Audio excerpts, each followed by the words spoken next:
licensed psychologist. I'm the executive director of Western Suffolk Psychological Services in Huntington, Long Island. Full disclosure is that I happen to have, as well as treating people on the spectrum with OCD, I also have a younger brother and a son who are also on the spectrum. So just so you know that my acquaintance with autism actually began when I was about 5 years old. So anyway, so let us proceed. So how did the idea for this get started? Where did all this come from? This actually, to me, when I was trying to think of an appropriate topic, started as a result of the ASD-OCD-SIG, or special interest group meetings here at the conferences. And we meet every month, actually, outside of here. You can certainly attend those meetings if you would like. There seemed to be, in our meetings, especially our face-to-face meetings, there were a lot of, as you can see, a lot of strong feelings on the part of many of the autistic attendees having to do with negative experiences that they had in previous treatment, poor treatment or inadequate treatment, or sometimes even no treatment at all. So there was a lot of expressed emotion about this, and I felt that it was sort of high time to have some kind of more of a dialogue and some kind of a beginning between the people who do the treatment and the people who are consumers of the treatment. So that was the aim, basically. So this is really a start, essentially. We've never done anything like this before. But again, the goal, as you can see, is to foster better communication between all parties and to lead to being more unified in achieving better treatment outcomes. That is everybody's goal. Your goal, our goal. We're all working together on this. So the idea was that you would walk out of the session better informed than when you came in. At least we hope so, anyway. So, with no further ado, we're going to let we're sort of dividing it into two halves. The people who are speaking from the autistic perspective will go first, and then Dr. Moritz and I will go second. Okay? And there's going to be plenty of discussion along the way. We're going to have time for questions at the end. We will welcome audience participation. No doubt people have strong feelings about this subject, which is okay, and it's understandable. So, without further ado, let me let folks introduce themselves.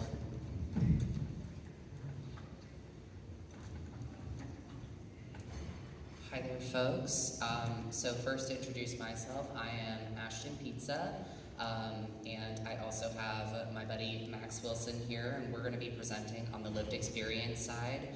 To give you the short, sweet, and simple on me, I am an autistic person living with OCD and CPTSD, and have been on a long recovery journey from that. But I'm also a social worker, and I'm an early career clinician who's hoping to specialize in OCD.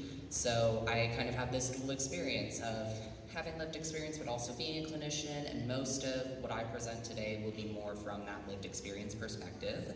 And then I will let Max introduce themselves. See if I can not correct full 3 minutes in. Hey guys, so I'm Max. I talk really loud, so if like the combination of the microphone and my voice is too loud, please let me know. So I could say an autistic adult. That is a picture of me, allegedly. I've been to every conference since 2016, which was actually here in Chicago, so it's kind of a little weird to be back here. And I've been presenting every year since 2017. So, like it says, I'm waiting to hear back from graduate school so I can get my, ideally, Master's of Arts in Counseling and go the LPC route. I've been running a business, which is like officially like an IRS recognized business now, which is kind of exciting, called Max Talks About Autism. Basically, it is led from an autistic affirming approach. So I provide a lot of services from peer groups to one-on-one tutoring. I speak at a lot of local schools. I've spoken at these conferences and some other conferences. I do like one-on-one consultations with families who have like just gotten a diagnosis, as well as like high schoolers who are about to age out of the system. Like, hey, what does it look like to get accommodations in college? Should I go to community college? A lot of these questions that don't come with clear answers. So my OCD is like much less than it was. Like I don't think I like meet, I don't know, it's not like a thing anymore. And And then I have some trauma from a car crash, and I have really severe Crohn's disease, so I can also speak a lot about having some medical interactions. Like I said, I'm a journalist.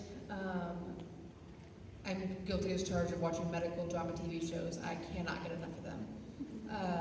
And super excited to have my parents and my brother here this year. And yeah, just super pumped to be here. Alright, so the first thing that we kind of want to address, and this question for me comes from being in an autism and OCD support group, and having been there for a year and a half. The running joke is that usually newcomers, the first question they'll ask is, what is autism versus what is OCD versus when is it both? And we have our friend Chidi here from The Good Place, like, it's obvious, the solution is that I have OCD, but then why do I strongly identify with autistic traits? And so it's kind of like, what is OCD? What is autism? And so that's one of the biggest things that can be super hard to distinguish for people with lived experience, but also for clinicians too. So each of us kind of has our perspective on how we differentiate autism versus OCD for ourselves. So when I think about what is autism and what is OCD, obviously I think it really comes down to function for me. So stimming, and I stim a lot in a lot of different ways. I do this, I move around constantly, big fan of swings and trampolines and pretty much any movement I can do. Those are primarily fun. They're for the function of, like I used to say that like stimming for me is like Google Translate, because like if I'm in like a really tough conversation, especially if I'm like already making eye contact, I need to like have some sort of movement to like filter it through my brain. So I'm not just like staring at something like, like what do you talk about? I have no idea. I was there, was I conscious? Not really. And obviously OCD is not fun. I don't know if anyone needs to know that here. It is Saturday, so hopefully you guys know that by now. People are born autistic. Obviously, through the decades we've seen people be like, oh, it happens at like 0 to 3, and there's different diagnostic criteria, but people are born autistic. OCD develops later in life. For me, mine didn't develop until I was about 6 years old, but I also know OCD can develop in very young children. Autism is a disability, and I know a lot of times people are like, oh, autism is a superpower, or like, not disability, special needs, or like different abilities. And like, it's okay to say disability. People have always had disabilities. People will always have disabilities. It's not a bad word. OCD can be a disability too, and both can be severely disabling. Like at different times I've had like inability and like severe difficulty getting through my day, whether it's like OCD related or like if it's just, this is not accessible to me. Obviously when people hear autism treatment, I think a lot of people hear ABA, which is a complex subject. But for me, I think it's basically both are on access. How can we have to help this person get through their day easier and with less trouble? Obviously, high functioning and low functioning are not terms that are great. Now we have like higher support and lower support, and now we have like level 1, 2, or 3. For me, I feel like people who basically, can you pretend to not be autistic? How good at you are how good are you at that? And people who are like visibly disabled and like cannot pretend that you can tell they're autistic, they might not get enough chances to shine. They probably are being underestimated. That's why presuming competence is so important. And then people who can like, do things fairly well with varying levels of support, we don't get enough support. And then one last point is that OCD can flare up during autistic burnout and skill regression. I know when we're talking about autism, especially from a more clinical diagnostic standpoint, regression is like one of the things, but it can also happen like any point in life. And so for myself, my perspective on how I kind of look at the difference between autism and OCD is I really wanted to highlight the common threads that can often be like the hardest things to distinguish. So obsessions, in quotes, and repetitive behavior, in quotes, because really like we use different terms, we kind of use the same terms, but they're also differently confused whenever you're talking about autism versus OCD. So an obsession in autism I see as a special interest. So for example, myself, I have a special interest in psychology and mental health, calico critters, you can see my little buddies down here, and crochet. Versus in OCD, an obsession is something that causes intense anxiety, disgust, a lot of extreme discomfort. So examples for me are possibility of harm, ethical concerns, and ethical dilemmas. So for myself, my social work career, OCD really latched onto that and said, you are going to do something unethical, so therefore you need to quit your social work career. Totally ego-dystonic decision. But that's been a huge part of my recovery, is getting back into the field, as well as like infectious diseases, but mostly about the idea of like harming people. So if I get sick, am I gonna harm someone, and kind of create a mass harm issue? For repetitive behaviors, I see autistic repetitive behaviors as self-stimulatory behaviors, or STIMs. So for example, rocking back and forth, swaying. I do a lot of bilateral stimulation with tapping as a regulatory method, as well as like being able to jump and kind of just move around. Versus with OCD, repetitive behaviors are those compulsions that you do with a sense of urgency in order to relieve that anxiety, that disgust, that extreme discomfort. So hand washing, avoidance, reassurance seeking, and that is kind of how I distinguish those things. So next, we kind of want to go into assumptions to watch out for, because this can be one of the biggest pitfalls that people can fall into when it comes to working with people who are autistic and who are dealing with OCD. First and foremost, it was something really important to both me and Max to discuss the ways that people are left out and assumptions that often leave particular autistic people out. So higher support needs individuals, like you were kind of saying on your perspective of autism versus OCD, they're often infantilized and they're often left out of advocacy conversations. If someone is nonverbal, most of the time, like, you're not going to hear their voice on this stage, and partly because, like, yeah, you're nonverbal. You're not going to hear their voice most of the time. But there are ways now that you have access to communication, and those people do deserve to be at the table communicating those things. So that's something huge that we want to stress too, is that Max and I may be autistic people with OCD, but we are not the only perspective, we are not the only voices. So it's super important that, you know, take each client who is autistic with OCD as that person and understand what their specific needs are. We also want to say that nothing about us without us. That's one of the beautiful things about this conversation, is us as lived experience folks being able to be here, being able to speak out, being able to share our experiences. That's something super valuable. So if you are creating autistic programming that involves OCD, make sure you consult, at minimum, consult someone who has lived experience if they are not directly involved, because that's the big thing, is that you can create that programming, but it may miss core elements, it may miss core accommodations that a person might need if you don't include someone who has that lived experience. And then just like Max was saying as well, assuming your capabilities, and this is both strengths and deficits, so it can be super easy to underestimate an autistic person, or it can be super easy to overestimate an autistic person. So someone who shows as higher support needs, higher masking, you might see them as much more capable than they actually are.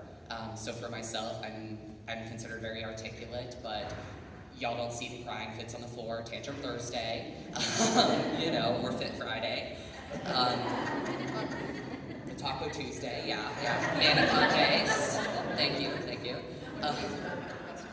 Wednesdays are a rest day. Wednesdays are the day that we're actually chill. Yes. And then we also wanted to say intersectional factors, because it's super important to highlight those voices. And in particular, we are both queer autistic people. We are both non-binary, so they, he pronouns, they, them pronouns. And that's something huge that we wanted to say, is that if you intend to work with autistic people, you need to be prepared to work with queer people. And that is the truth of the matter. So just to briefly highlight the statistics on that, 15 to 35% of autistic people are reported to identify as gay, lesbian, or bisexual, compared to 4.5% of general population Americans. And then 6 to 26% of autistic people are reported to identify as transgender or gender diverse, compared to 1.85% among the general population. So again, when I stress that if you intend to work with autistic people, be prepared to work with queer people. It is inevitable. So be open-minded to that. Okay. Do you have anything else you want to add on that point, Max? Oh, no. Oh, I just want to say, obviously, as white people, it's really important to realize that we highlight people of color voices. I know that when black children in particular are diagnosed with autism, especially boys, often it's only after an intellectual disability gets diagnosed.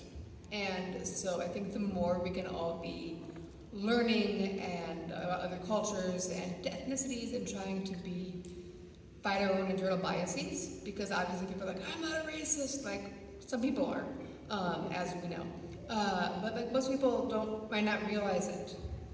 Like I know just in general, black kids with disabilities are viewed as troublemakers, or they're trying to cause problems, or being like just difficult in general, when white kids who show that same behaviors are, oh, they're disabled, or they have an IEP or whatever. So I do think that especially as white people, we need to listen and do whatever we can so that we're not just doing our own internal biases from this, I mean, I can only speak from this country and like founded on slavery and stuff. So like we need to do more work on that. Absolutely, wonderful points. So next we want to kind of talk about work in the therapy room and some of the things that come up there. And one of the big things, so I actually took a moment to consult that autism and OCD support group that I'm in to kind of ask about some of their experiences so that, because like I said, we are only 2 autistic people. There are many, many more autistic voices with OCD, and one of the biggest things that they brought to my attention is the frequency of misdiagnosis, both of autism and of OCD. And when you really do consider the 14 to 17 years from onset of symptoms to proper diagnosis and treatment, it's a huge ordeal. Personally, I was misdiagnosed with bipolar disorder, had never had a manic episode. My psychiatrist looked at me and said, not yet, which certainly doesn't help with the obsessional fear about like losing your sanity at some point. Other people have been told that they're having a psychotic episode. Other people have been told that, oh, it's just an anxiety disorder. And that goes for both autism and OCD. So, yeah, without proper diagnosis, though, when it comes to evidence-based treatments, it requires proper diagnosis in order for you to truly know if your treatment is evidence-based. So that is why having a proper diagnosis, even though some people like, oh, we don't need to put a label on it. Like, no, evidence-based treatments are based on your diagnosis. So that is the value of diagnosis when it comes to determining whether or not your treatment method is effective. I just want to real quick go back a couple slides. People with higher support needs, like there are families that need resources and need help, and they're not getting those needs met, and parents are burnt out, and it can cause a lot of stress in a lot of different areas of life. We're not saying that autism is all sunshine and rainbows, and that in general there needs to be a lot more support and a lot more help, and I feel like especially like on TikTok, which I spend way too much time on TikTok, personally, mostly on cat videos. I can resist. We have to be careful not to leave families and individuals who have higher support needs and are not getting the resources and support they need out of the conversation. Absolutely. The next thing is talking about masking in the therapy room. Masking is something that we do in general society, especially a lot of lower support needs autistic or level 1 autistic people. Often we go under the radar because of masking, and when masking occurs in the therapy room, oh my God, you're not going to be able to do effective therapy. just to be quite frank with you. So the thing is that masking is a very adaptive technique that helps us survive in day-to-day social situations, but it also creates a lot of functional impairment when used in large doses. A lot of people posit high levels of masking to autistic burnout. So it's important to remember that if you are not only encouraged to mask in the therapy room, but it's almost enforced, then you're not going to be able to do effective therapy work. So when you're doing therapy work with an autistic client in particular, encouraging them to unmask, or even if you're just doing work with someone who has OCD, because there's a lot of people now talking about that people with OCD do masking as well because of how shame-based it is. So if you want to be able to do your most effective work with your autistic and OCD clients, encouraging them to unmask, but only so when they feel safe. So that's the biggest thing, is creating that sense of safety for them to feel safe to unmask in the therapy room. Just saying, I have really wonderful clinicians work with me and be like, just don't mask. And I'm like, and they're like, you don't have to make eye contact. And I'm like, well, I wasn't anyway, so that works out. It's a long process, for me at least. It's very trust-based. I have to have a lot of trust in someone before I'm hey, moving all around and not making eye contact and info dumping, as I tend to do, and we'll try not to do today, at least during this. And also for misdiagnosis, when I was a kid, I was misdiagnosed with social anxiety disorder. So I was put in a social anxiety disorder group, and basically it was exposure-based. So if you talked, you got a prize. And I did not have social anxiety, and I love to talk. And so I would come home, and my dad would pick me up, and I'd have look at what I have. And I can't wait to come back next week. And I'm like, why is nobody else talking? So I'm not anxious about social things, I just don't know how to do them. Absolutely. And then last thing for work in the therapy room, we wanted to talk about accommodations in therapy that are worth considering. So allowing AAC devices to be used. I will tell you that hearing from people online about the fact that there are therapists who are directly telling people that their AAC device is not allowed in the therapy room is absolutely appalling. No, that is big thing. Don't do that. Because that's going to close a client off from seeking valuable services and from getting the help that they need. Just because something is inconvenient to you as the clinician or may take longer to do within a session doesn't mean it's not worth doing if you truly have the motivation to help the clients you work with. Another thing is setting clear expectations for what to expect in therapy. So making sure that a client is well aware of hey, this is my role, this is the role you will play. Things might be, flexed on this point, or things might be flexed on that point, but just making sure there's that clear expectation, so that way oh hey, I know what's gonna happen when I come into therapy, even if it means I'm gonna be doing things that are really uncomfortable. Access to fidget toys is a huge thing, just because that's going to be something that a lot of people need, not just autistic people with OCD, but it's really something that is super regulatory, is just having access to fidgets, as well as adjusted ERP scales to consider alexithymia. For myself, because my special interest is based in the mental health field, the 1 to 10 SUD scale worked for me. It does not work for everyone. And being able to have accommodated SUD scales is super, super important when you're building hierarchies, even if it's just the red light, green light, even if it's, based on the special interests. So for example, I always give the Pokemon example. You have a level 1 Pidgey that you get at the beginning of the game, that's a lower level exposure. And then you have the legendary Pokemon as the highest, number 10 exposure. So just being able to be creative when working with your client and developing their exposure hierarchy is going to be super huge for making progress. Especially broader than fidgets. I can talk about sensory stuff all day long. By the way, check out the sensory room.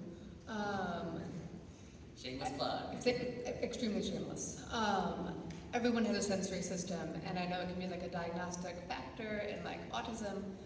Everyone has it. I know it's more common among autistic people than people with ADHD or people with fetal alcohol syndrome or Fragile X or Down syndrome. So it's not just one diagnosis, and you also don't need a diagnosis to engage or use sensory supports. So I just want to say everyone can do it, and there's obviously different ways to do it. My best friend, he wears earplugs all the time. And for me, if I'm getting overwhelmed at home, and my parents know this, I will put on my headphones. Sometimes I can still hear them talking, but I pretend I can't. Most of the time I'm tuned out, so I do regret saying that now, because they're we know you can hear us. And then just for the sake of making sure that we allocate enough time for our co-presenters, and then also making sure we have plenty of time for question and answers, we're gonna quickly go through our treatment journeys, just to share kind of like what's helped us and what's hindered us when it comes to getting treatment. For myself, my treatment involved exposure and response prevention therapy, yeah, gold standard, as well as medications. Medications have been a huge part of my journey, and I've been able to get stabilized on a really good medication regimen, and that's been super helpful. Trauma work has also been a big thing. A lot of autistic people, the constant social miscommunications that occur are going to create a lot of what we call little t traumas. That impact a person's self-esteem. They impact a person's self-worth, and it can really discourage people from being social in the future or connecting in the future. So there might be other traumas as well, but that can be something huge to consider, even if there are no huge, big T traumas. As well as dialectical behavioral therapy, I will shout out the Neurodivergent Friendly Workbook of DBT Skills by Shani J. Wise. Super great. That was very impactful for my journey. And then an autism and OCD support group, which I've already shouted out.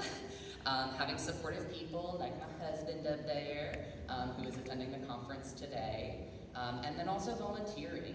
So last year I was able to volunteer at the OCD conference in Orlando, and I actually did a social anxiety exposure where I gave out stickers to people as a way to force myself to talk to people. So, unlike Max, I do have social anxiety, and I have to force myself to talk to people, but in some ways, it made me connect with more people. It got me, more excited to be there, and I've loved being here. So volunteering has been a great opportunity to realign with my values, get reconnected with my values. And then I also wanted to share my exposure hierarchies and some of what has helped with these exposure hierarchies and some of what has hindered with them. So 2 of the exposure hierarchies I have here are based on pedophilic obsessions or sexual intrusive thoughts, which have been some of the most disturbing things that I've experienced.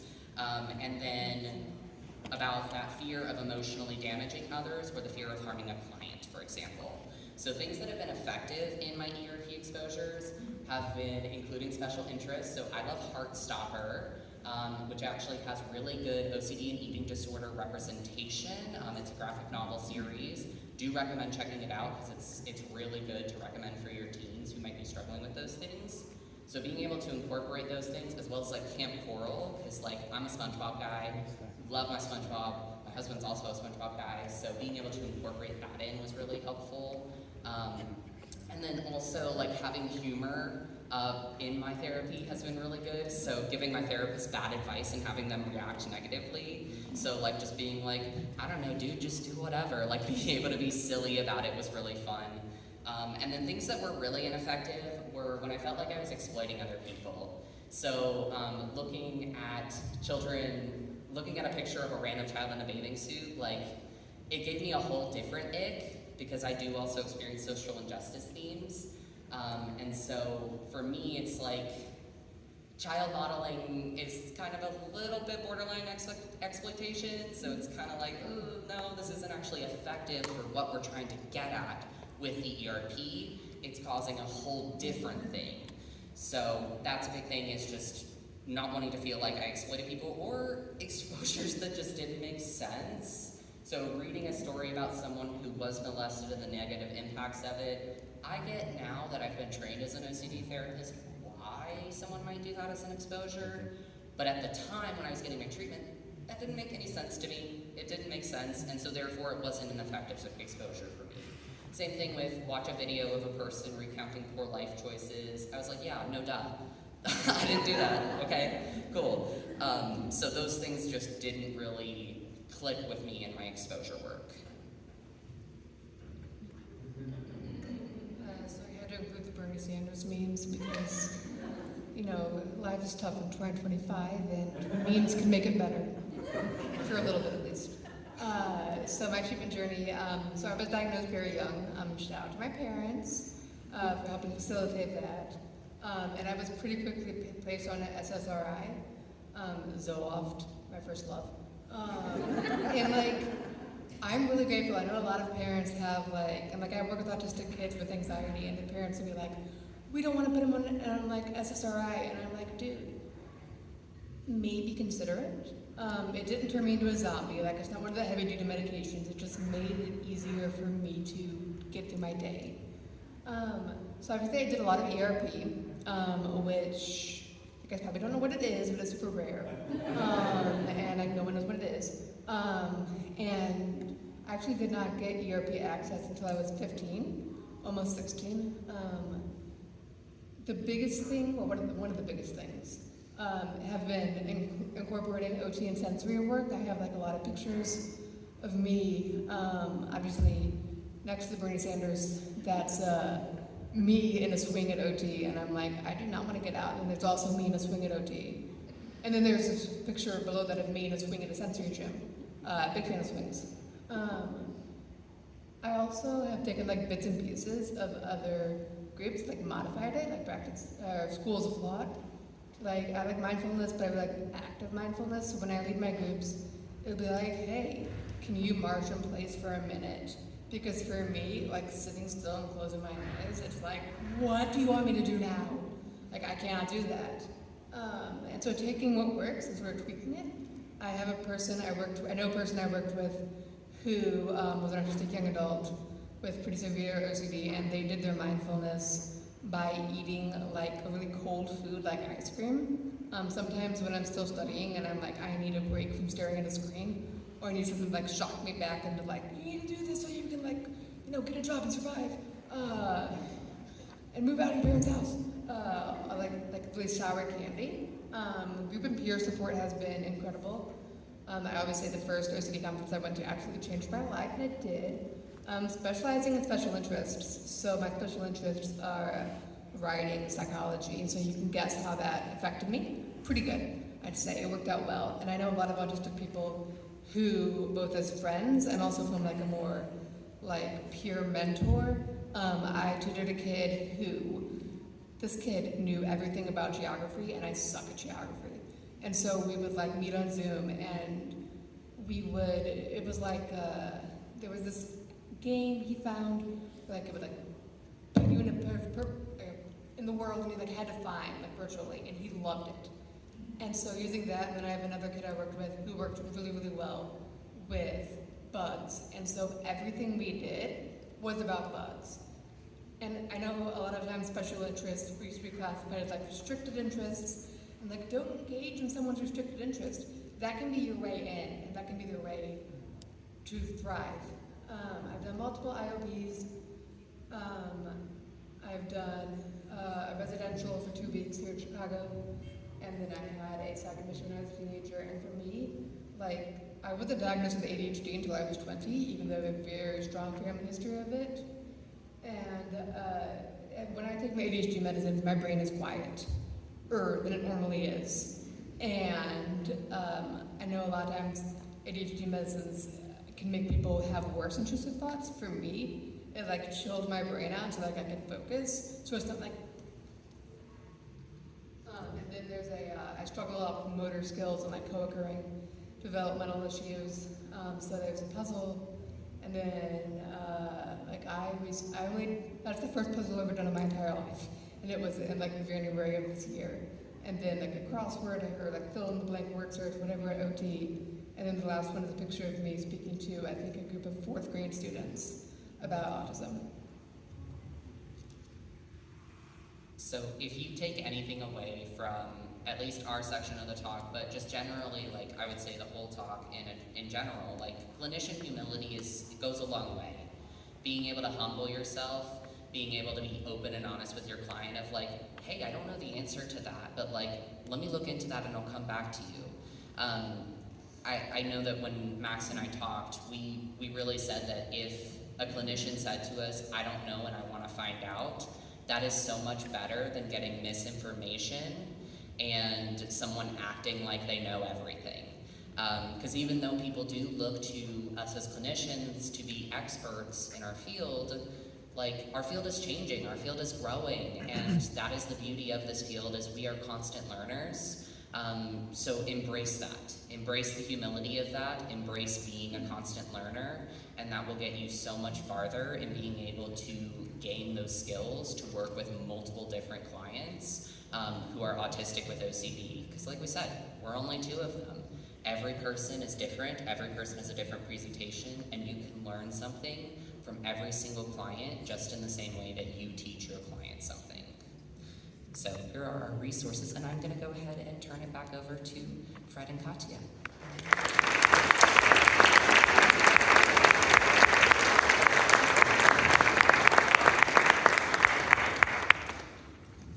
T-shirt collection, and one of his shirts, he has 2 real favorites. One says on the front, "Human First," that he likes to wear when he goes places, and his other one is a shirt that says, "This is Joe doing Joe things." So we think that kind of says it all. So anyway, we're going to take turns, reviewing our points here. It's not going to be quite as entertaining and interesting, I think, as the previous presentation, or with maybe quite the depth, but these are things that we would like our autistic patients to know, and we think are important, okay? So I guess I'll lead off since I'm already talking here. So, okay, number 1 is try not to judge a new therapist based on your experience with past therapists. I'm sure, Kathy, you've had the same experience. A lot of people come to us have already had really negative experiences in therapy, and people come in already with negative expectations before anything's even started, and say, gee, what makes you think you can help me? The last 3 people were kind of jerks and didn't know what they were doing, and didn't understand me, and I couldn't even make them understand, and they didn't seem to want to understand. So, we don't have great expectations for you either, So we start off, a few points down, basically. So, but we're asking you to at least come in and have an open mind. Not every therapist is cut out with the same cookie cutter, and not every therapist, is ignorant or doesn't know what they're doing. So, maybe more than we'd like, but fortunately not all. So, Kathy, do you have anything to say on that point? Hey guys, I am John for a minute here. So I'm happy to be here, and this was amazing, guys. Congrats, it was really great. And it highlights for us the idea that if you meet a person with autism, you met a person with autism. So Ashton and Max, different people. And if you say people with autism don't understand humor, that's, come on, right? Brilliant humor, super cool presenters, better than a lot of people, that believe that a person with autism couldn't do this, right? So that's a great lesson for all of us, and that's where it comes to ignorance, right? And I think we're gonna stay humble because we are all learning. As the autistic community evolves, we are evolving as supporters of that, and as clinicians as well. So I'm going to say that I got my butt kicked so many times by helping and treating someone who had OCD and autism, because we had to learn something also, and we have to be very kind of aware that as people understand themselves better, we understand them better as well, but we understand that person. Because what's going to work for one person is not going to work for the other. And I think that that's really important. And so, we need the support from the autistic community as clinicians, right? Because we need to learn. And I think, I think Ashton, you said something really important is, and Max too, which is if we don't explain why we're doing something, and that why doesn't really resonate, it really doesn't work, and that's one of the lessons that I think we learned the most, right? Is that, the fact that we don't have autism doesn't mean that we can't understand you, because you can teach us the same way as you can understand us, because we don't understand some things, the same way as you don't understand some things. And I think that connection, that's what we're here today, is to unify our community and help each other develop, because the work of autism, I'm going to tell you, in 1998, I started working at a neurological facility, and it was the first time that program heard that we could treat OCD in autistic children. So it was the first time. They had never seen that before. They thought that there was nothing we could do for the patients that had a comorbid condition. And we couldn't, there was only ABA for autistic people, and there was no, CBT could not be applied to them. And so it is so exciting for us to realize that we can translate and work together on making it better and better. And that's our goal here today, is to actually help each other and hear from you guys what you have done to make it better. Yeah, I would totally agree with that. And I think that, by improving our communication, and it's a two-way street, really. We learn from you, and you learn from us, basically. And I think all of us are constantly learning. I mean, if we're open to that, I think we have to make ourselves accessible. And some therapists may set themselves up as experts, and don't tell me I know it all. These are not the kind of people that you want to be working with. But okay, so you spoke about. We spoke about okay. Again, our third point on here, that even if we don't have autism, we can learn to understand it. I've had a lifelong experience just learning to understand my son. But remember that good treatment can only come from a good assessment, and that's really listening to the person and getting inside their experience and trying to understand what their life is like. And I think that, if we do that, I mean, all therapy is not a one-size-fits-all, and I say this when I talk to clinicians all the time, that it has to be tailored to each individual person. And I always like to use the phrase, start from where you are. And that's what we're doing. We try to start from where that person is and go from there, basically. So, the next pledge. Okay. We said, don't assume we know all about you without you telling us. Sometimes I've seen in some of my autistic clients that they assume that because they know certain things about themselves that I must know them also. And I've learned to not assume that. I learned to ask, basically. So, and like it says there, if you feel misunderstood, say something. We know that all people deserve to be listened to and treated with respect. That's what good therapists do. They listen and they consider. They don't just say, yeah, okay, fine, I'll go to the next thing on my list. And I'm going to say that as some of you guys are clinicians and some of you are clients here and family members, we're going to realize that the process of doing exposure with someone with autism is very different, and is different in a process that how people get better, and people with autism can benefit tremendously from exposures, and you guys are talking about. And exposure is getting a bad rap in the world for whatever reason, unfortunately, but I want to bring back that this is the most effective, gold standard treatment for OCD, but it just doesn't apply the same way, and it can't be presented the same way. So I'm going to tell you about my humble experience, which was, recognizing that sometimes we use a lot of nonverbal cues to realize if our patients are stressed out or if they are struggling with an exposure, and sometimes we make mistakes when you're treating someone because you don't realize that their stress level is very high and they have not reported that to you. So one thing that I learned early on is to rely less on that, or actually to create a code between me and the patient, saying, when do you get to this point, you're going to have to let us know, because you don't want to pass that point. There's no reason to do that. Exposures are not like cool things that you do and make the hardest exposure, the better it is. That's totally not it. Actually, the best exposures are the exposures that are right on the right spot.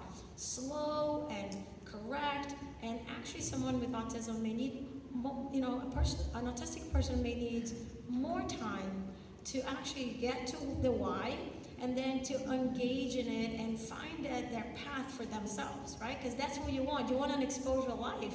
Those guys are exposure life people. They have something and they go for it. They don't need the therapist to say, oh, now you're feeling this way, now do that. They're already engaged with that. And so to me, the very important part is that communication is different. And you establish that from the beginning. So those rules are good. And I actually like to do them visually. So I actually like to create my visuals with the patients, because the interests that they have and the things that speak to them really may help them at that moment connect. Oh, no, I need to let you know this. I need to let you know that. And to be okay with making mistakes You know, our patients make mistakes, we make mistakes, and it's okay to be humble about it. Say, hey, I think we maybe overdid here. Let's think about how not to do that again in the future. Let's partner here. So being humble about the fact that listen, you know, we've been doing this for a long time, and we don't know as much as we should. Every day we're learning, and we're learning from you, and we're learning from you, and from every client and every family. So to stay that way and believe that we need to pay attention to the things that maybe are not so obvious. And autistic people sometimes are experiencing tremendous distress, and you only see it when it actually went south. And it's not a good thing. It's not a good experience for anyone. And it's Yeah, I completely agree with that. I think that, you know, it's funny, I was just thinking that a lot of the things that make therapy work with our neurotypical clients are actually the same things that work in many ways with our autistic clients. Maybe not exactly the same way, but the same principles of just listening, of assessing properly, of gauging where the person is at in their therapy, of designing treatments that work, basically, that are suited to that particular person.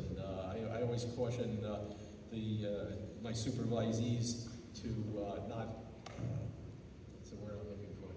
I try to caution them about doing therapy with a sort of a cookbook approach, you know, like it says here, you know, step 1, step 2. So it's not like that. It has to be modified for each person and their particular needs, whatever those may be. Some, like even on the sensory level, some people are more visual, as Kathy was saying. Some people are more auditory. Some people are more tactile, and you have to kind of, with their help, figure out what that is and what's going to work for them. I always say that everything works for somebody, but nothing works for everybody. So I think that's what we have to keep in mind when we work with anyone, essentially. And so again, you know, it's up to, we can only be good listeners and encourage people and create an atmosphere where they're going to feel safe and free to speak out. And you were talking about creating a safe space, and I think this is what would encourage someone also to let us know if they're uncomfortable with something or unhappy with something or it's not working. We were talking about masking earlier. Yeah, you know, I tell people, I say, look, if you sit there and I tell you we're going to do this or that, and you know, what do you think about that? And I always give people a choice, basically. I think people are more likely to do their therapy work if you give them a choice in terms of what they feel they want to work on at a particular time. And I just want to Yeah. add one point. By the way, 555. That's great. Who noticed? You noticed? Funny, right? You know, the other part that I would say, and I'm here and I'm trying to destroy the place, it's that I think the reason to have this open conversation is that, you know, in order to be an effective and efficient clinician, we cannot walk on eggshells either, right? So our fear of making a mistake by saying something that is not correct, or you know, saying the wrong pronoun to a person, and then not saying anything because you're afraid that you're going to make a mistake, really paralyzes us as clinicians. And as clinicians, the dose of treatment is very important. You don't want to overdose, but you don't want to underdose. And sometimes I see people reacting to people, you know, differently. And I think that that's really what people really want. They want it to be part, and everybody wants to be part. Neurotypical, neurodivergent, we all want to be part of it, and we all want to be treated to the level of our ability and push us through so we can get to the next level. And so I always say, I'm Brazilian, and in Portuguese there's a way to say that you're going to play a game but you don't count, that you're going to be coffee and milk, which I don't know why that means that. But to say, no, that person is coffee and milk, meaning that let them play, but they're not really playing. I think that autistic people are playing, and they're playing at a higher level. Even our presentation, look how beautiful their presentation was, and all their slides, and look at ours, right? I mean, how are we going to compete in this world? There's no competition for us, right? But it's very important that we don't walk on eggshells, and that we are allowed to make mistakes, and that people forgive us if we done something because we didn't understand, because that allows us to clarify, right? So if someone comes to us and say, hey, that's not the way it would work for me, it really helps us. And I think that that's the conversation we want to have, is we noticed that when this thing started, it was very unified, and there was a time it was polarized. It was almost looking like clinicians, against lived experience, and it's not the case at all. Those are clinicians with lived experiences. And we all want to come together, and we all need to learn from each other. And so I would love to be able to teach people with lived experience the 30 years of experience of working with people and getting them better, the same way as I want to learn from them what they feel like, how it is, and how can I do better, right? So if we stay on the mindset of growth, then we can actually learn and we continue doing that. We don't go against each other, we unify. And this lecture today is about that. This conversation today is about how do we come together to make a much better community for the OCD autistic community, right?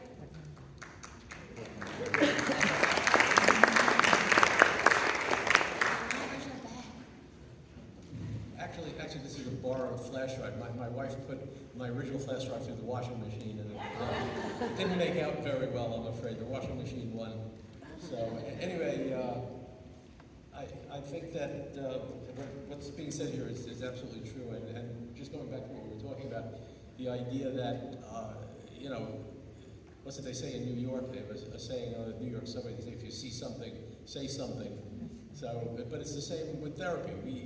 I'll give you a perfect example. I was working with an autistic client, and they continually seemed uneasy, and I kept trying to get at what it was, and they couldn't quite put their finger on it. And then one day, I said to them, is there something about the room that you don't like? Is there something that's bothering you here? Is it the temperature? Is it the furniture? Is it the lighting? And all of a sudden, they said, yeah, it's the lighting. And it turned out it was the flickering of the fluorescent lights in my office were having a major effect on this person, and so we changed the lighting for their session. Things went much better after that. But again, sometimes people themselves don't know what they think you should be aware of or what's affecting them. So it's just, again, sometimes you have to feel your way along with these things. As far as our other points here, you said do your best to educate yourself about exposure and response prevention. I think that the psychoeducation piece is important for everybody that we treat, but also I think with our neurodivergent clients, we need to make it very clear that you know, what we're trying to achieve here and what we think we can do and what therapy can't do. Also, that everybody has realistic expectations. You know, a lot of my patients have gone out on the internet and researched you know, like exposure and response prevention, and you see all kinds of things, and a lot of it is just flat out wrong. It gives people, it actually scares people, some of the things, because a lot of people anybody can post on the internet, let's face it, you're likely to see anything out there. But it's still the best treatment. Since you try to keep an open mind, I always think one of my favorite sayings, which says keep an open mind, but not so open that your brains fall out. But again, we're not trying to treat your autism, we're not trying to change you in any way. We're just trying to treat your OCD, we're trying to help you make your lives more functional and to be the kind of lives that you want, not the kind of lives that we think you should have and all. And I think that that's an important thing we have to get to also. And with all clients, actually, is not to push our values on anyone and assume that, you know, because this is my value, this has to be your value as well. And it's just simply not true. I think that's kind of egotistical to think that.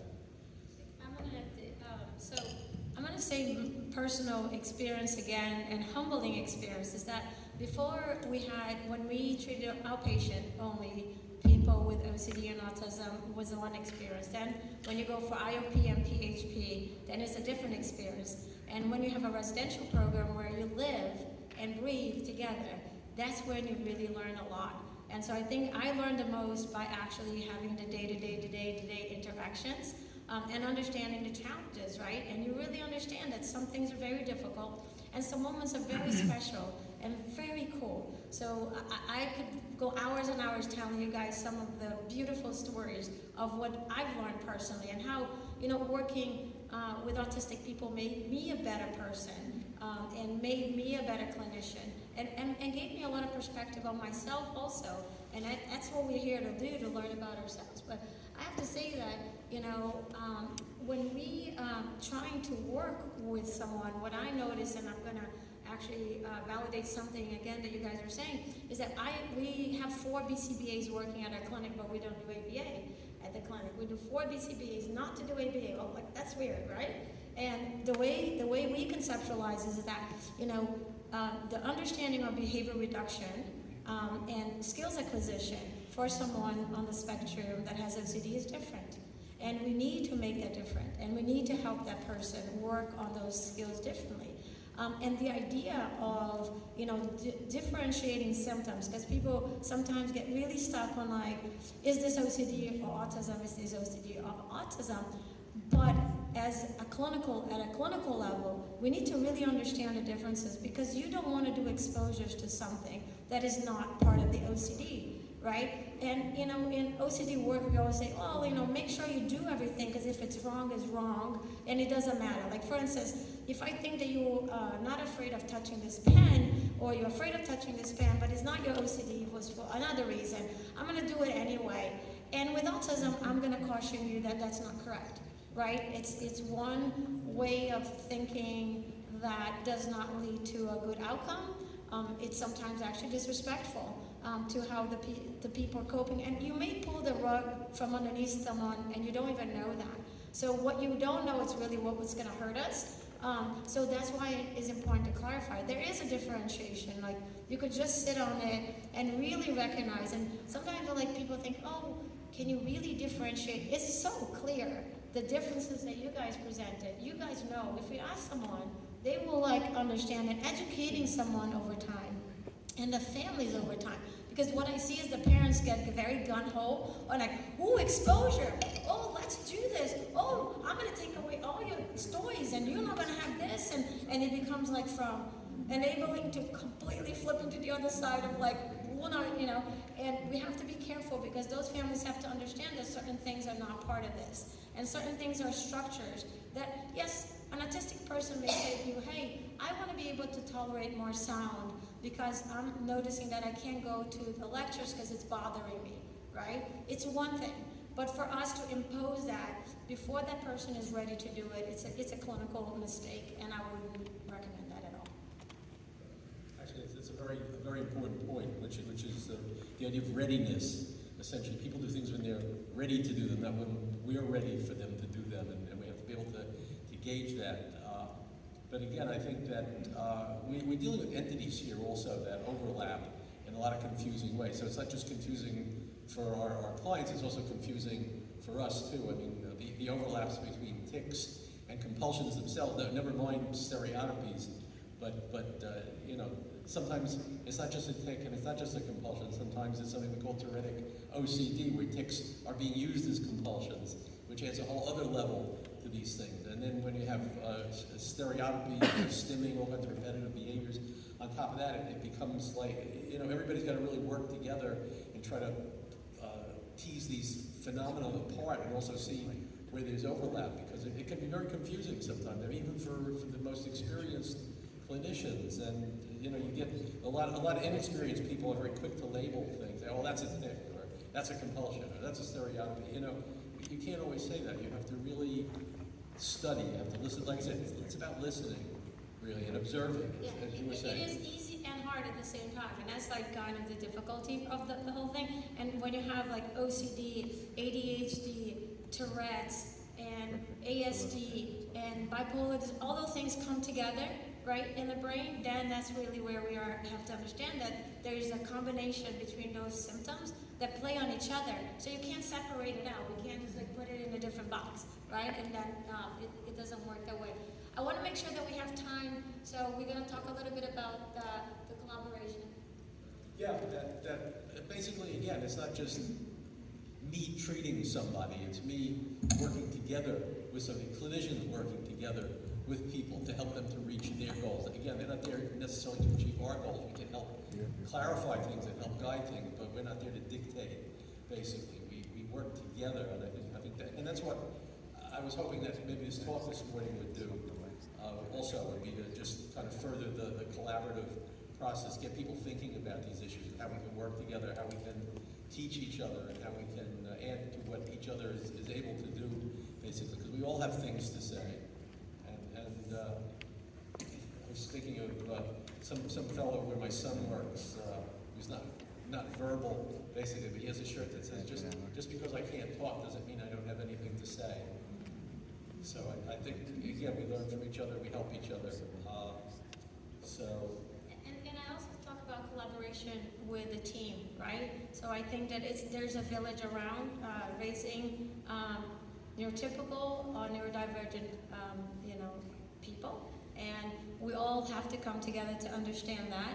And so my experience has been in my team where one patient has 4, 5, 6 clinicians working with them at the same time, is that even us in terms of communication, we struggle. And when we employ someone who's autistic to be a residential counselor or do anything like that, it's so important that that person understands what their limitations and assets are, the same way as we all have limitations and assets, right? We all have that. And unless us as a team, as a community, come together to understand what they are, we are not going to grow to get to where we want to be. And so I watch our team meet like 12 hours a week to discuss cases and review things, and I still see the difficulties that we're like, oh, did I do this right? And those are important questions. Question yourself. We don't have the truth. Nobody has the truth, and the idea of being able to question yourselves and listening to others. And I think you guys said it beautifully. Include autistic people and hear their perspective. The same way as we include people to understand what's best for them anyway. And so autistic or non-autistic people have a say in what can help them. And that doesn't mean they may be, sometimes it's part of their treatment resistance. And you have to notice that.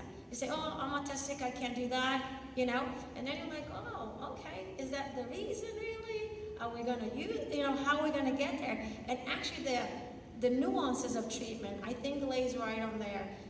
The same way as someone may say, oh, I'm too busy doing my schoolwork.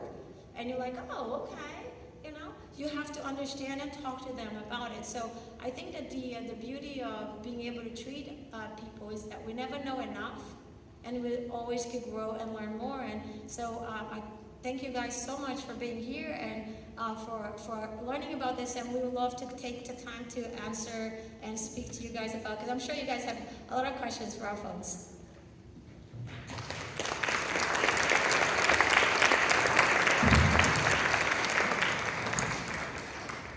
All right, please walk to the podium. Thank you all. That was extremely helpful.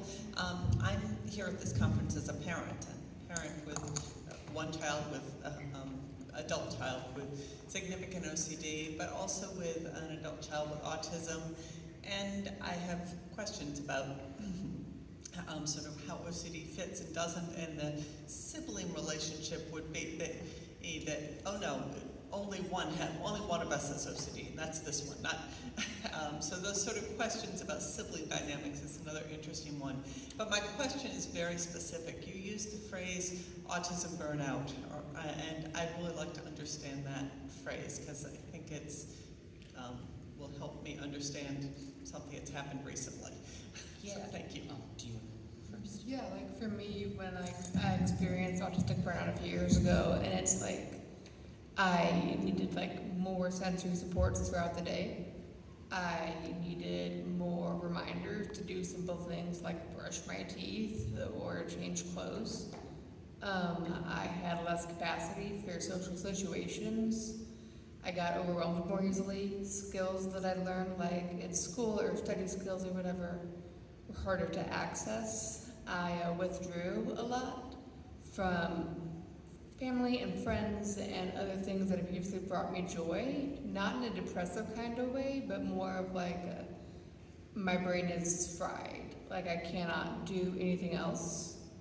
Does that sort of make sense? Okay, cool. And I'll kind of add, like, burnout is something that anyone can experience. It's something that we talk a lot about, especially as mental health professionals in our field.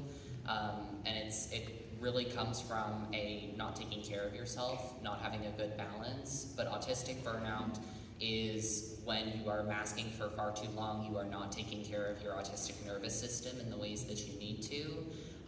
And in some ways, burnout for a non-autistic person can be absolutely like awful, devastating. For an autistic person, autistic burnout can be detrimental because it can take months for some people even years to recover from autistic burnout. So that's part of where my point about like unmasking and being able to have spaces to unmask, being able to regulate your sensory system are so important. Because once you hit autistic burnout, like you run into a brick wall. And it can be really difficult to bounce back from that. But it's really about leaning into like, what does your body actually need? Where is this coming from? What have you neglected when it comes to taking care of yourself as an autistic person? So that is kind of my whole thing, autistic burnout. Very helpful, thank you. Yeah, absolutely. Anything? Yeah, I can speak from a parent perspective also, and as well as a clinician perspective, and I can tell you that I'm always, my wife and I both learned to work with our son and to read him, basically, to understand what he's going through. He can't always tell us, but we've learned to observe over the years and gradually get to know him and understand what things affect him and what don't. For instance, when he's gone too long without eating and he's hungry, he tends to become more repetitive and louder and in ways that he doesn't normally act. So one way we've learned to help him is to make sure that he eats on a more regular schedule. He doesn't his blood sugar doesn't get low and it affects it that way. That's just a small example, but again, it's just learning to observe, learning to read that person and to listen to them, even if they can't tell you in words. Sometimes their behavior can tell you a lot also. Hi, I'm Jenna Sheftel. I'm a psychologist here in the Chicago area. I work a lot with young adults and adolescents with this OCD, autism comorbidity. And one thing that I'm struggling with is there are some people who really want friends. They might have some sort of like social trauma around bullying, and they're not quite ready yet to go to a group, but they want connection. And so I'm wondering about specific research, like, I didn't know about Discord. Is that something that is a recommended outlet for social interactions, or are there things? Did you say Discord? Yeah, like Oh, Discord okay, yeah. servers. I'm too old, so I don't know these things. Yeah. Things like that I don't know about, and I don't even know, is Discord an appropriate recommendation? I mean, it probably depends on the individual you're talking to. So just your thoughts on that. I want to be able to offer more ideas to think together about flexibly. Yeah. So like, if you're thinking about the spirit of exposure and the experience, the sort of perspective of building like an exposure hierarchy, maybe in-person connection and conversation is too difficult, but online communication, such as like on a Discord server through text message, or even like a video support group where an accommodation is that you don't have to have your camera on, or you're not required to speak. So the Autism and OCD support group that I attend is through NoCD. You do have to be a therapy client with them, I believe, in order to attend their support groups. But those are some of the accommodations that they have in that support group over Zoom, is that you are not required to have your camera on. You don't have to speak, but you can still be part of the conversation by typing in the chat, and our facilitator, April Kilduff, is super good about making sure that she keeps the people in the chat as part of the conversation. And so that can be a big thing, is making sure that you have those level of accommodations. And what's super beautiful is that even though for the most part those people in that group, I've only really connected with them through the group, I'm part of a Discord server that was spawned from that group. I've gotten to meet some of those people here today at this conference face to face for the first time, and it's so beautiful because it's like, you're a familiar face, I recognize you, I know you, you know me. So just making sure that you have that, but also finding ways to connect on not just autism and OCD things, because for an autistic person, autistic love languages, info dumping is huge, and so being able to find people that you can connect on your interests with is absolutely fantastic. And so obviously with the internet, big caution on the internet, both Discord, but also like Reddit servers are a super great way to connect with people who have common interest to you, because the sole purpose of a Reddit server is for you to like all have that connection. So for example, my little critters here, I'm in r/Sylvanian families, and so I'm able to connect with a lot of people on that common interest. outside of just autistic and OCD things. Are there, and it's less about the exposure aspect, I mean, that's important too, but these people want, the ones that I work with want friendship, right? Yeah. Not just exposure experiences. Yeah, I was gonna say that a roadmap is really important to create with them, Okay. because people say I want friendships, but there are some skills that will take you there. So again, listen to other people's interests may be important, right? Being able to take pauses, Max said so beautifully. I know my challenge, so I actually am cautious in certain situations so I don't overdo it. That's a beautiful skill.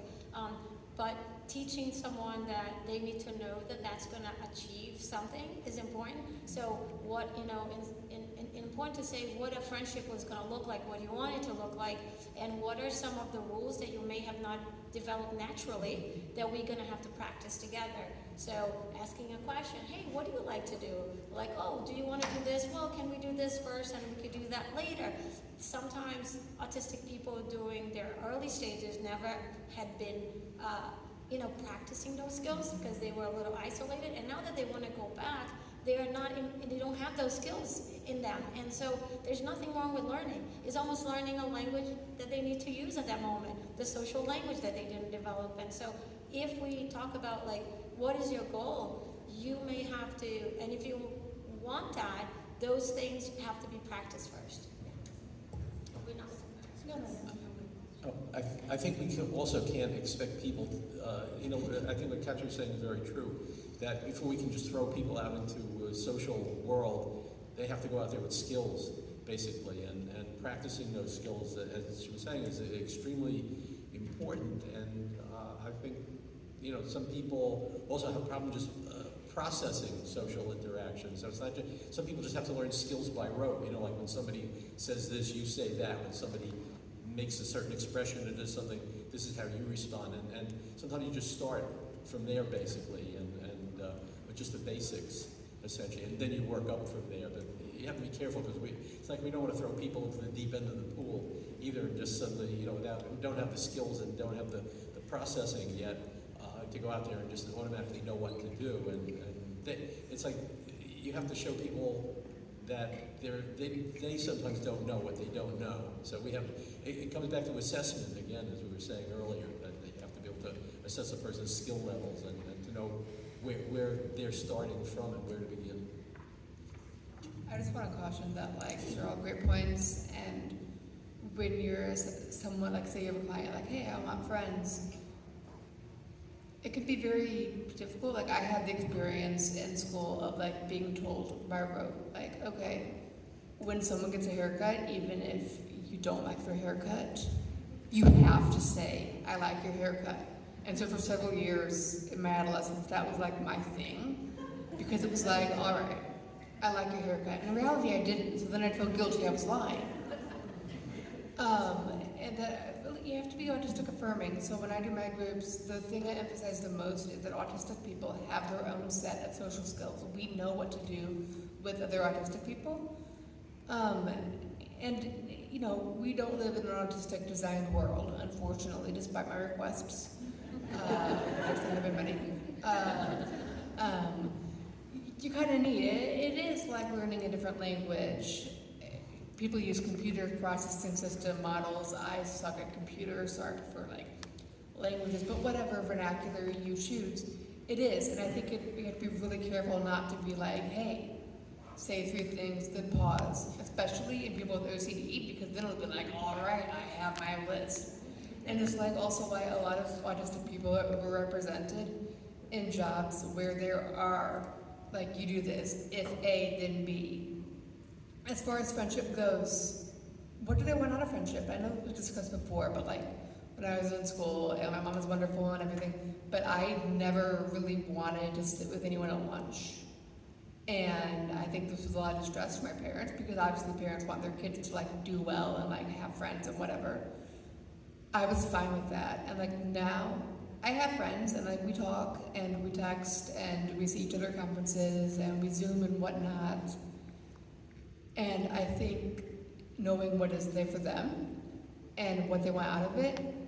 In my groups, when I work primarily with young adults in groups, when people I had one person who really wanted to go make friends at their place of employment, but they couldn't get there without accommodations.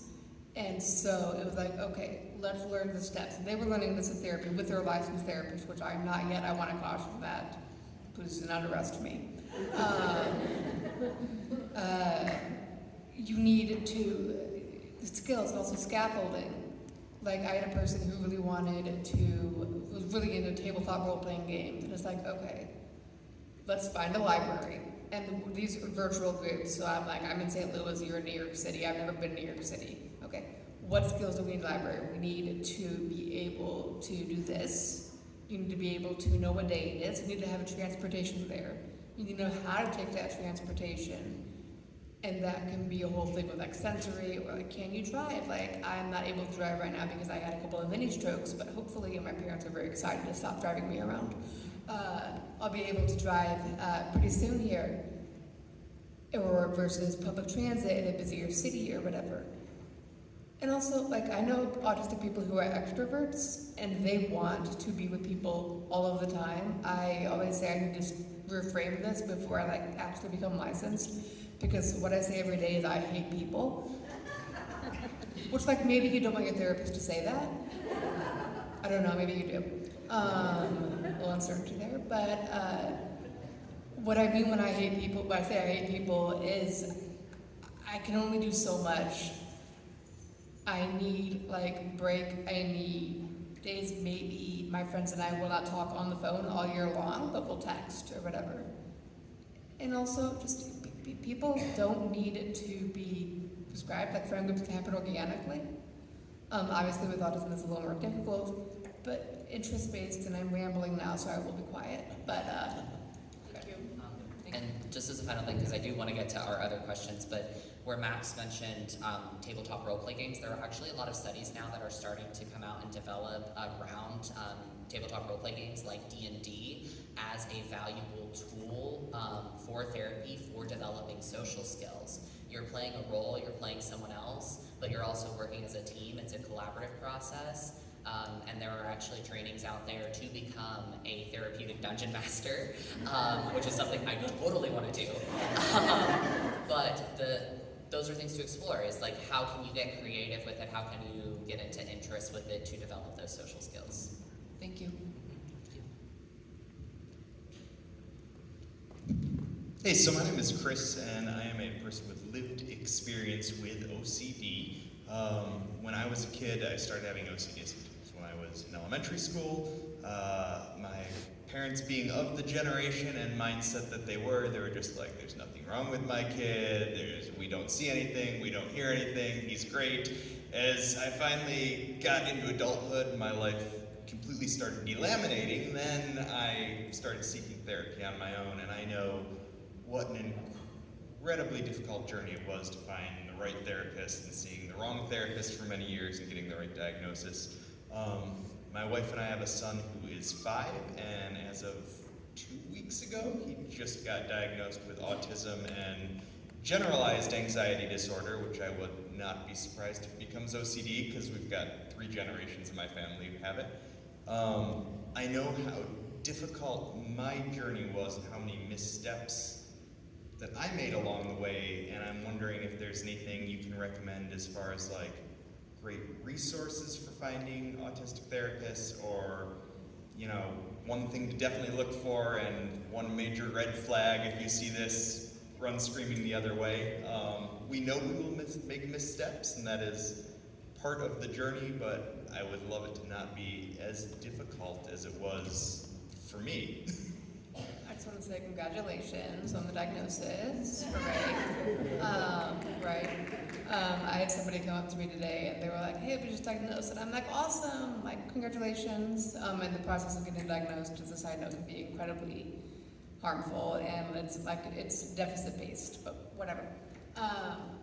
As far as what to do, I love when people ask me this question. So obviously I'm not, take what I say with a grain of salt, but I've never understood that expression, by the way, because who here is counting out salt grains? Is this a thing people do? I don't know. Maybe that's weird. Like that, you have like assault disorder or whatever.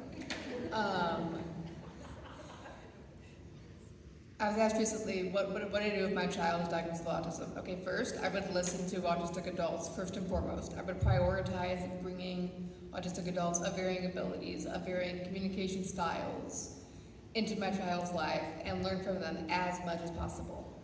I would be upfront with my child about them being autistic. I would be careful not to frame it in a negative way, because like I was diagnosed around like the "I am autism, I will kill you" sort of thing.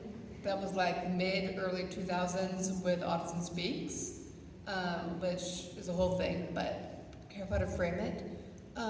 Don't be ashamed to say you're autistic, and it's going to come with struggles. I would definitely suggest getting an OT evaluation, occupational therapy, physical therapy evaluation. I would get the child evaluated by a speech language pathologist, because they can do everything from like augmentative alternative communication access to executive function organizing. I would read as much as you can, and also like, and this goes against everything I just said, breathe. Because like, obviously parents make mistakes and you want to do well by your child. And I think going back to those things as your child ages and in school, and making sure it's like not minimizing that being autistic does bring very real challenges to my life and the lives of other autistic people, and it's why it wouldn't be a thing otherwise. You're gonna be okay. And a couple years ago, I heard someone say, whenever I diagnosed a child with autism, I told the parents, "Don't worry, Bill Gates is autistic." And like, okay, maybe he is. I never met the guy. Actually, it's present. We don't hang out. Not all autistic people know each other. What? Right? No, it's kind of like when I was coming out as gay, my sister would tell me, like, "Hey, I met a gay person at work last night," and I'm like, "Awesome." I also met a gay person today, but I met a heterosexual person today. Like, okay, well. Wait, can I add one thing? It's just that, your child experience is not going to be like yours because you already went through it and you learned something from it. And trust that you know now much better. You know what OCD is, you know what anxiety feels like. And now you're learning a lot about autism. And so if your parents had gone through what you went through and your first symptom of OCD, they knew what it was and they knew what to do, it would have been a very different journey. And that's our goal, is to catch this early on. So you're in a very privileged position in that sense, which is you know what you need to know, and you know how to evaluate. I wanted you to know that you know what therapy looks like. And there are a lot of resources nowadays where you can actually check. I mean, the I-OCD-F has done an incredible job at really educating people, and believe that you're going to be an amazing advocate for your child, and you will see your child develop and learn skills from early on, different than you had to do and wait till late on in life. I also want to quickly add, with the Bill Gates comment, not every kid is going to be exceptional, obviously. Some people do unfortunately grow up to be Elon Musk. But like most autistic people, are not going to be 1% or horrible people who deserve to die. But people are going to be people, and they're going to struggle. And I think telling parents as soon as the kid is diagnosed, don't worry, they're going to be great. And maybe that kid needs support their whole life. That can be a little disillusioning and also disappointing. Also, just because you are a parent with OCD, you are never going to be a perfect parent, and that's real. That's real. There is no such thing as a perfect parent. But the fact that you care, and pardon my language, the fact that you actually give a shit, that's so valuable. That is like step number one to being the best parent you can possibly be, because you will never be the perfect parent, but it's good to be the good enough parent. So just reminding yourself that, give yourself some self-compassion, because like they're giving great advice on like the practical things to do, but also like you as the parent, you're going to be okay. You're doing the best that you can. You can be a good enough parent for your kiddo. Yeah, I think that nobody can be a perfect parent. Really, speaking as a parent myself, I've certainly made my own share of mistakes and have misunderstandings. But the main thing is whether you're capable of learning from these things. I think that's what makes the difference. Not that you're not going to make mistakes. it's how that making of mistakes shapes your view of things. And yeah, as Kathy was saying, that you yourself are a great resource for your own child, because you have something, they have something that you didn't have, basically, which is they have a parent who understands the experience, and that's, there's no, you can't even place a value on that. It's so important. I just want to say two last thoughts, and then I know I'm rambling. Number one, for liability reasons, Elon Musk is fine where he is. Like, I'm not going to do anything. Like, we did disagree politically on several fundamental subjects. He's a human. The other one is autism is genetic. And that's, I can't believe I missed that, because I know, like, finding out, like, recently, like, my dad being autistic, I'm like, it makes sense. And then, like, most of his siblings are autistic, and, like, his parents were probably autistic. And there's not always that straight family lineage. My dad, by the way.